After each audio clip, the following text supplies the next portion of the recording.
And welcome back, everybody. We're going to get a couple topics here.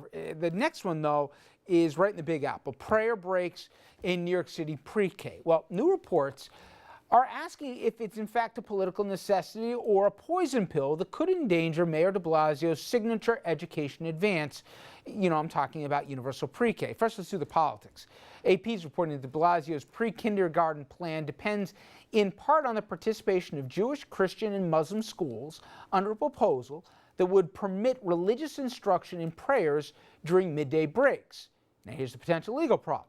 Civil libertarian groups that are already objecting to the plan, which would take effect next fall, saying allowing a prayer break in a publicly funded classroom may violate the constitutional separation of church and state. And Jimmy, it comes down to you got public tax dollars that are going to schools, and I think it's all, hopefully we agree it's a good thing that universal pre-K is being offered, and apparently it shows that there's, at least educationally, some tangible benefits attached to getting kids started in school earlier.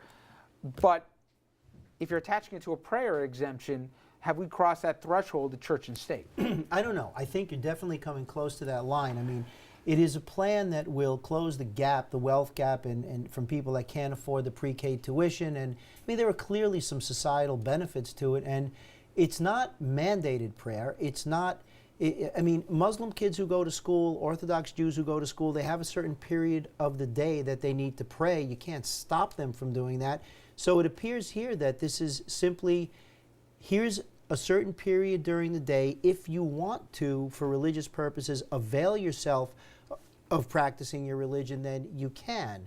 Well, let me play devil's advocate, Doug. If you're in a school that has an overwhelming majority of the population of one particular faith, and you're in a distinct minority, can't you argue you're feeling pressured that everyone else is praying to a certain whatever faith it is and you're excluded?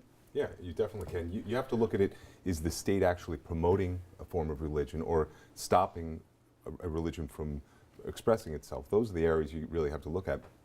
If it's not promoting religion, it's allowing everybody to do what they want to do, there's usually not a problem. The rub would, I guess, be, Mayo, though, the fact that it's using taxpayer dollars, right? I think that if, to Doug's point, if you don't call it a prayer break, if you simply say it's going to be a break, you don't call it anything, or you call it something neutral, then kids are free, you know, as Jim said, kids are praying already, and you can't tell someone they can't pray. They're free to do what they want to do. But I do think there can be a chilling effect if you call it a prayer break and you happen not to pray, or you're saying a different prayer, then you happen to stand out, you may be ostracized, it makes you possibly feel less comfortable, and that can go any way because anyone can be a minority depending on where you happen to live. All right, I want to get to this next one, and it has to do with an actress and Twitter. Ashley Judd. She got trolled on Twitter, and now she's pressing charges against those trolls. Now, she was tweeting about a March Madness game. She's a huge University of Kentucky fan here. And the trolls, they started threatening her and calling her all sorts of things, including more than a few obscene names. The question is, does someone have a case? Let's start with the going against the trolls, and then I'll get to Twitter, if it happened to them. Is this, by definition, Doug, a platform where there's very few rules governing it and people can say whatever they want and you can either choose to participate or not? If you don't make a discernible violent threat against somebody that's credible, but you just say awful things about them, including obscene things, is that, you know, par for the course here? Or is this a long overdue case here that hopefully will put a chilling effect on some of the awful things that go on Twitter? Well, I mean, anybody could sue anybody. Whether you're going to be successful at the end of the day is the question. I mean, she's a celebrity. She's a famous person who's out there. They want the attraction when they want to be famous for things they want. But when they get the negative part of it, they're not happy. But you don't have to come with the territory that you can say anything you want. I mean, you couldn't say that if you were sitting here at a table with a microphone on. I couldn't say those horrifically obscene things. Why does the fact that you do it on Twitter somehow make it acceptable when you couldn't say it on the radio or on television? Well, you probably couldn't because there's certain rules that you're governed by in your licensing agreement. She's a private citizen who's elected to go onto a vehicle and get her words out there, and other people are allowed to respond to her. She may be very upset about it, and she may file police reports and think that horrible things have been done to her, But whether it's actionable at the end of the day is a completely different thing. This is the Wild West, Jimmy, and it's so clear. We've had too many stories where kids have literally gone to take their own lives because of basically the cyberbullying that goes on, whether it's Twitter or you pick your social platform that's out there.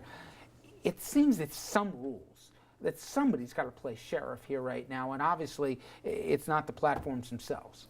The problem is that with the internet and with the social media proliferating as it has, it's still all about the First Amendment. It's still, you can say things about people. We can't do it on your show, but on satellite radio, you've got these stations where somebody could come out and say all of those things about what they think of her, they think she looks, whatever it is that they were saying, and it's not actionable. So, okay, but here's my problem there. Twitter is a commercial for-profit enterprise, okay? They create this platform.